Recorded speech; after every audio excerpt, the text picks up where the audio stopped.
Going beyond the headlines.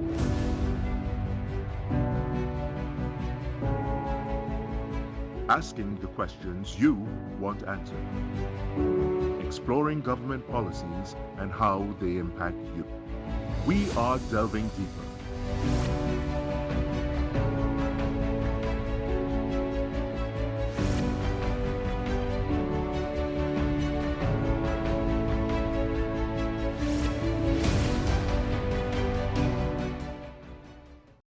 Good evening and welcome to Delving Deeper. I am your host, Ayana Carter. Joining us this evening is Minister of Health, the Honorable Terrence Deyalsingh. Good evening, Minister Deyalsingh, and welcome to the show. Good evening, Ayana. Thank you for having me. And it's a pleasure to be here with you and your viewers. Well, you know, it's always a pleasure for you to be with us and honor us with your presence here. It's like good old times. It's good old times, right? So, Minister, let's jump right in. JN1. We detected that variant on January 18th. So it's 1 month, well, just about 1 month later. What can you tell us about the variant and how it's circulating in Trinidad and Tobago? So JN1 is a great-great-great-grandson of Omicron, to put it in layman's terms. It's a descendant of the original Omicron variant. JN1 is now pretty much the dominant strain around the world. The good thing about JN1 is that although some evidence shows it may be more transmissible, the evidence shows also it does not cause any more severe disease than anything else. So it is circulating, and people who get it are not really experiencing any significant disease or any significant adverse effects of it. So that's the good and bad of JN1. All right. And well, Carnival season, we just finished Carnival. I know persons were concerned just before Carnival about a possible outbreak. Are you seeing, are the numbers saying that? Yeah. So we started tracking the numbers even about 2 to 3 weeks before Carnival, because you had fetes, you had activities, people gathering and having a good time.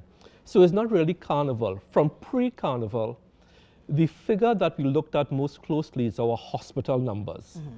And since January, the number of hospital patients has remained steady at around 13, give or take 1. It might go up to 15, it might come up to 10.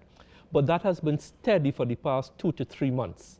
So that shows that COVID did not really explode pre-Carnival with all the pre-Carnival shows. We continue to watch it, of course, 2 weeks after Carnival. So by the end of this month, we should have a pretty good idea if there was a post-Carnival surge. All right.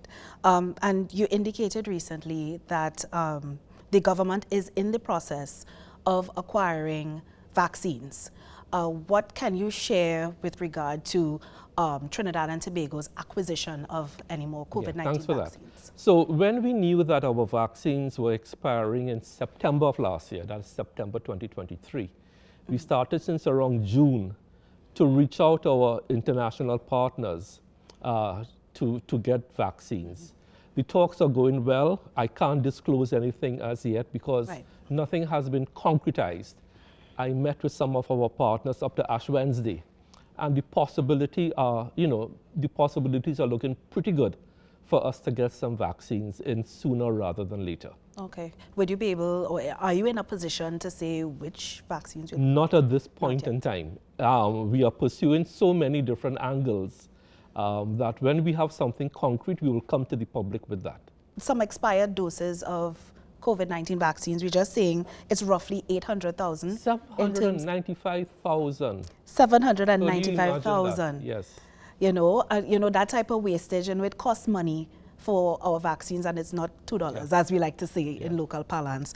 So is the government considering how people respond to the vaccines? Is there a message that you want to send with persons who might still be hesitant? Yes, so the message is this. Look, the anti-vax movement, which is predominantly based in the United States, unfortunately got root here, even among some intelligent people in Trinidad and Tobago. And it's a pity, because vaccines save lives. And when we looked at the death data, over 90 to 95% of those who died, or the 4,000 odd, were unvaccinated. So the proof is there. So we will continue to go to the population with all the scientific data, the evidence, in a way they could understand and digest, and people have to make an informed decision in their own best interest. So because of the amount of wastage that we have seen recently, is that being considered when the government is ordering more vaccines? And that is why what we are going after now is more donations rather than outright purchase. Because of that 795,000, whilst some were donations, some were also outright purchase. So it puts a burden on the taxpayer. So since June last year, we have been in negotiations with different countries and agencies for donations. And that's the way we are going now. Okay. What are your numbers with regard to persons who may still be hesitant with regard to probably getting their booster shots? You know, they would have gotten the 2 or the 1 in case of Johnson & Johnson. But, you know, we're encouraged to get our boosters. What are your numbers with regard to that? So the last numbers, roughly about 52% of the population were vaccinated. Of that, maybe about less than half of that of those were boosted. So those are the numbers that we are looking at. You also have to add in now all those thousands or hundreds of thousands who got natural immunity due to infection. So immunity is both acquired through vaccination and natural immunity through infection. And that is the good thing about Omicron. People are getting natural immunity by being infected with a very mild disease. So those are the figures we're looking at, but we encourage people, especially the elderly, who are immunocompromised, those with kidney disease especially, those people need to get vaccinated, need to get boosted. Yeah. Do you think that people are still taking COVID-19 seriously? I mean, look at the Carnival numbers, you know. Do you think that people really taking it seriously anymore? Look, I can't blame the population for wanting to go back to normal. COVID put an unnatural state of affairs on us as a happy-go-lucky, you know, fun-seeking population. But I do still see some people wearing masks. Which I'm happy for, especially, as I said, if they're the elderly, if you're immunocompromised, you are taking certain medications that suppress your immune system. If you are diabetic, hypertensive, a cancer patient, COPD, asthmatic, you need to take particular care to make sure you don't contract COVID or even the flu, the influenza. Yeah. Right? Yeah. Just want to shift from COVID just a bit and talk about Trinidad and Tobago and chronic diseases. I would have seen, well, news stories would have shown where the ministry sent out information with regard to, especially around Christmas time, where you would see persons, encouraging persons to eat well, exercise, and continue with their normal regime of medications and that kind of thing throughout the Christmas and Carnival seasons. What can you tell us about it? Worked. It worked. You know why? Because our accident and emergencies weren't overwhelmed with people with uncontrolled diabetes and hypertension. This is the first year it worked. So I think our going out to the population to alert them, look, Christmas is not a time to stop taking the medication. And taking your medication does not mean you can't have a good time. And it worked. So our accident and emergencies, as opposed to years gone by, we did not see that surge of people coming in after New Year's, January 2nd, January 3rd, with their sugars 400, 500, and their high blood pressure out of control. So I think in wrapping up that particular point, the population is starting to get the message that NCDs can be managed. And I'll give you 2 other examples. 2 of the major NCDs we are looking at is hypertension and diabetes. We launched something called the HEARTS program, which is to manage hypertension. In that HEARTS program, the 2023 closeout data, this is the first year we have countrywide data. We had 69,000 odd persons enrolled in HEARTS, which is to decrease your blood pressure down to 140/90 and below. 140/90 is considered normal. Anything above that, you need to be careful. Anything below that, you're good to go. In June 2023, 35% of those were controlled. By December 2023, it went up to 48%. So we are starting to win some battles. Yeah. We haven't won the wars yet, but we are starting to win some battles. Similarly with diabetes, the population who are diabetic may be familiar with something called the HbA1c level, which measures how well you have been controlling your sugars for a 3-month period. A value of 8 is considered okay. 8 and above, you're in trouble. 8 and below, you're good to go.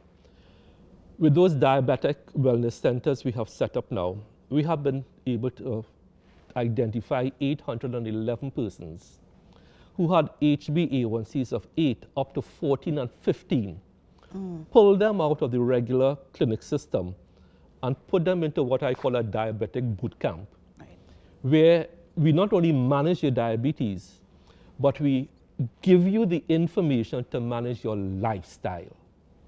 And 811 have graduated from diabetic boot camp.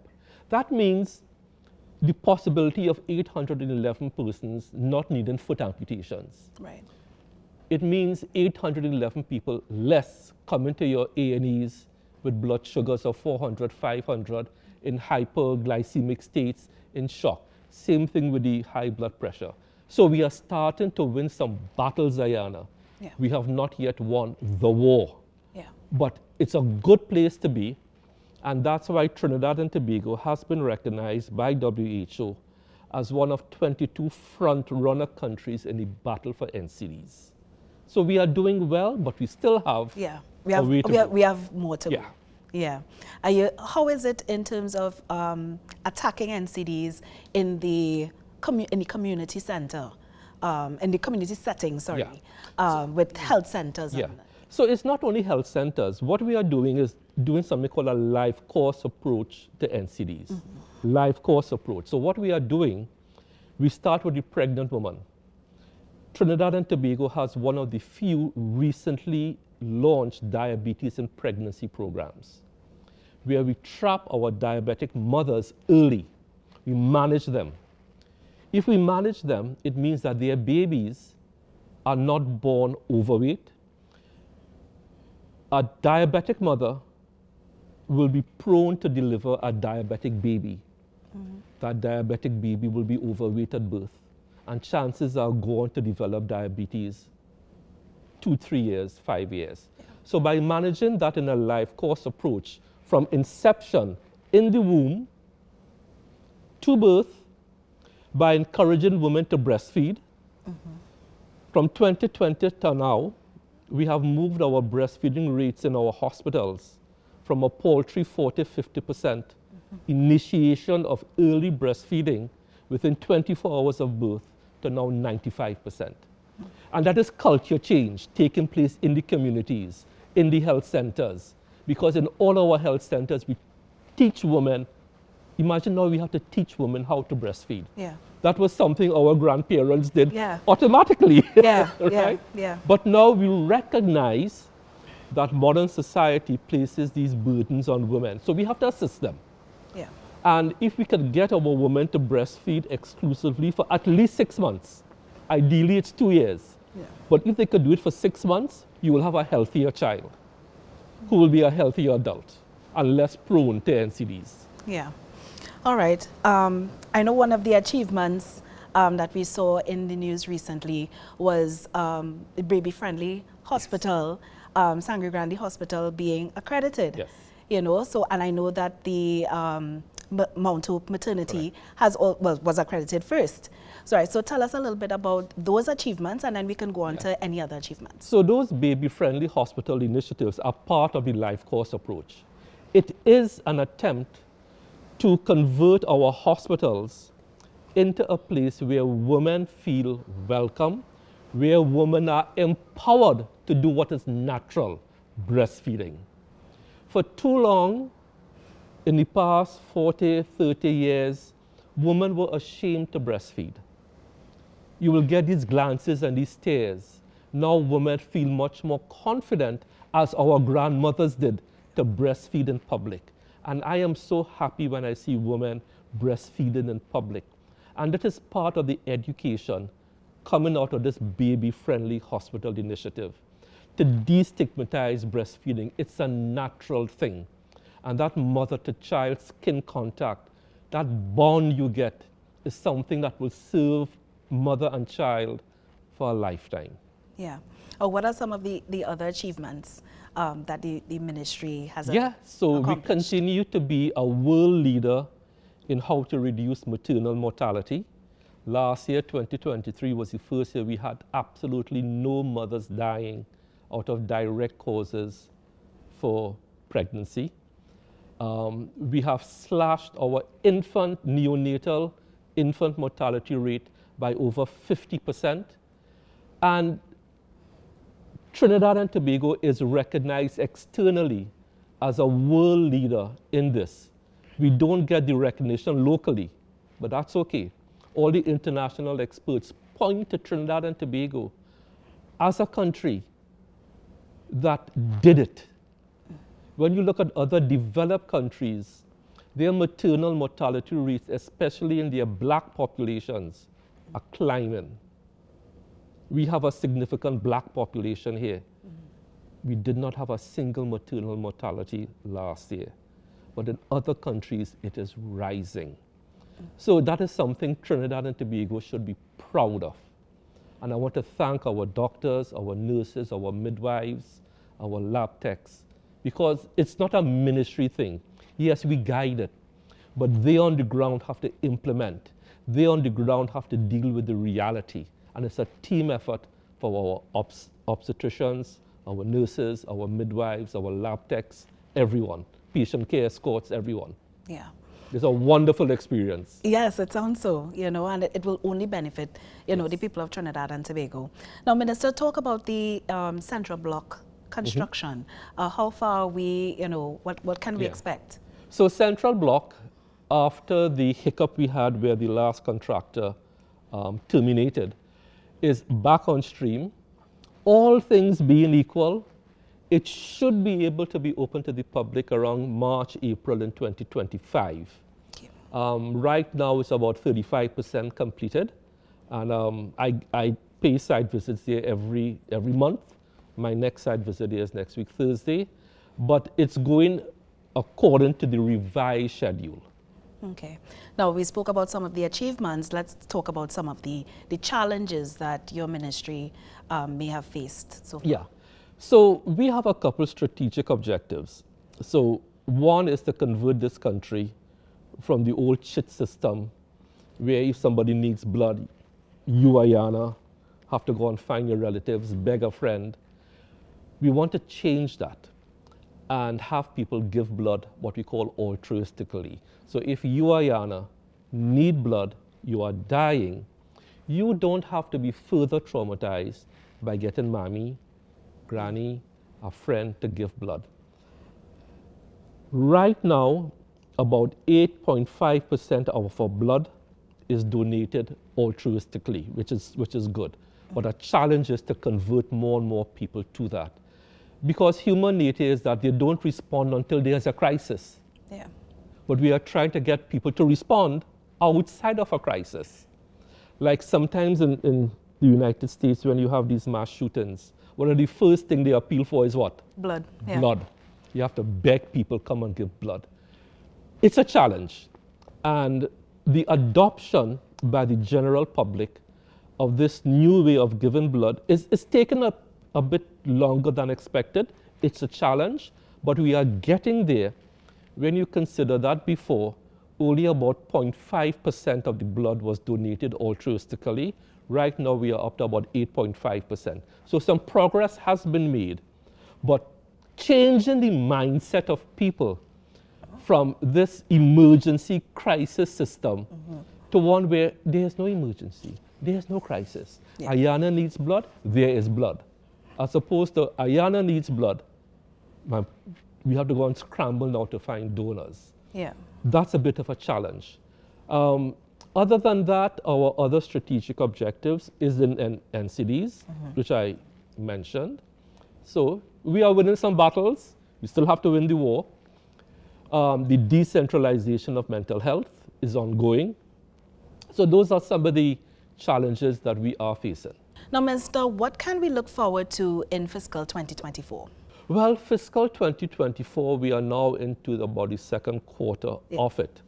So in fiscal 2024, what I hope to pull off by around March or April of this year is the new Sangre Grande Hospital, which will join the ranks of the new Point Fortin Hospital, the new Arima Hospital, then the new Sangre Grande Hospital. What these new facilities do, Ayana, is not just a facility, it's not just a nice building. But I'll tell you something. When you have a nice new building and you train people, the level of service that the patient gets, the kudos we get for Point Fortin and Arima is just phenomenal. And I hope that could be not only repeated. Sangre Grande already has a reputation of being a very good place to be. It will become even better. Plus, it will bring better services to Sangre Grande. Sangre Grande never had an MRI machine. They are going to have one now. They're going to have a second CT machine. So they no longer have to transport patients who need an MRI from Sangre Grande to Mount Hope. That decentralization of key services will redound to the benefit of people on that eastern seaboard, from Sangre Grande right down to Mayaro and Rio Claro. Yeah. When last you were here on the show, you spoke about the government's multi-million-dollar pharmaceutical bill. I think it was close to like $1 billion. Yes. Has there been any progress with regard to tackling that bill? Well, to reduce that bill is going to be difficult. I'll tell you why. During COVID, the price of pharmaceuticals around the world went up 50%. Right? So we can't look forward to a reduction in the bill because the price of pharmaceuticals went up 50%. In addition to that, because more and more people are utilizing the public health system more and more, it means the demand is going to be there. So we are managing it. And I think what the population needs to understand, this free public healthcare system, we crunched some figures earlier this year. If I tell you that in the public healthcare system, we did 2.6 million patient interactions, what would you say to that? That would be good. I would think so. 2.6 million patients. Now, I know we have a population of 1.4. Right. But one person Repeating uses visits. the system 2-3 times a month. But not everybody uses the system. That is to tell you the scale of what we do. Yeah. 2.6 million interactions, all free. And that number keeps going up and up for several reasons. We are doing better, more people trust us, so more people come to us. But the price of pharmaceuticals has gone up by 50%. Now, recently there have been complaints about drug shortages in the CDAP program. How would you respond to that? So let me ask you a question. When last you heard any complaint about the shortage of CDAP drugs? Well, not in a big way, but people have been, people still talking about it. So what happens with CDAP? There's no shortage of CDAP drugs. What happens is that the pharmacies don't order in a timely fashion. Okay. Right? Because we have paid particular attention to that. So at the level of NIBDEC and the supply, there is no shortage. Okay. What we have to work with the pharmacies is for them not to wait until they run out before they order. So it's a logistical ordering issue at the level of the pharmacy. But is CDAP working? It is working fine. I take CDAP, simvastatin for my cholesterol. My cholesterol is perfect. I take CDAP, metformin for my diabetes. It is working. The problem is many patients feel that managing chronic disease is simply a function of taking medication. That is wrong. You need to take your medication, you need to control your diet, you need to exercise. I personally do all three. But if you take medication alone and hope your diabetes and hypertension will be maintained, but still drinking Coke and Pepsi, still drinking juice with a pot spoon of sugar, no amount of medication can manage your diabetes. If you're taking the medication and you're still eating fried chicken and chips and feeding your children that every day, your cholesterol will still be high. If you're taking the medication, eating and drinking what you want, with no limits, and sitting down whole day and not moving, you are not going to manage your chronic disease. So management of chronic disease is a function of your medication and your lifestyle. And that is why we have to change our lifestyles. And I made the point, I was saying this in joke. You see this thing we sitting on here called a chair? Chair, a bed, and a couch are the three worst inventions to hit mankind. You're laughing. It is because that encourages us to just stay in one place and do nothing and have a remote control and have a tablet, and we have to get people to delink from that. It's a lifestyle change. Yeah. And so we can't say CDAP working, it's not working. Yeah. CDAP and medication is part of a wellness program. Yeah. And I think this is where TT Moves will probably come in. That is right.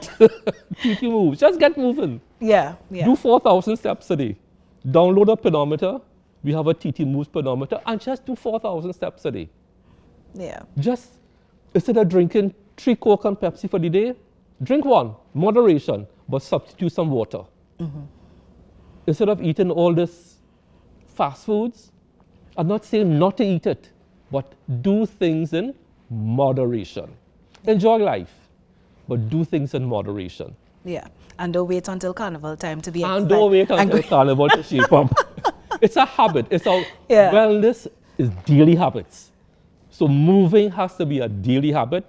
Drinking water has to be a daily habit. And eating responsibly has to be a daily habit. And taking the medication has to be a daily habit. You do all of these habits together, they support each other, and you will be very, very well off health-wise. Yeah. So a healthy person is a healthy country. Exactly. Right. So we recently had members of the Suicide Prevention Hotline from the Ministry of Social Development and Family Services on the show. And they indicated that there was an increase in the number of calls to the hotline.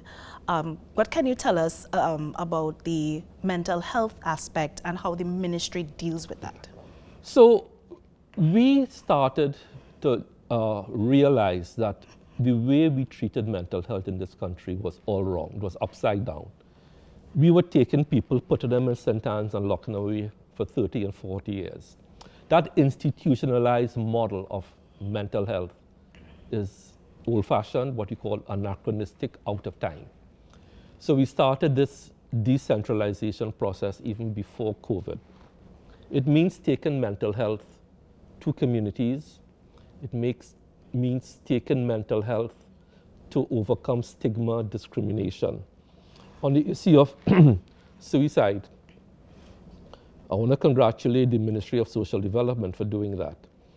We support that, and we do that through something called Find Care TT, which has a suicide prevention page, and which is the most visited page on Find Care TT. The last numbers I got up to this morning, there were over 100,000 hits on that. It means if we didn't have that, that's 100,000 people who had no access to information. Mm-hmm. So the services are there, but the trick is, Ayana, a person in a mental health crisis may not be thinking logically and say, I need help.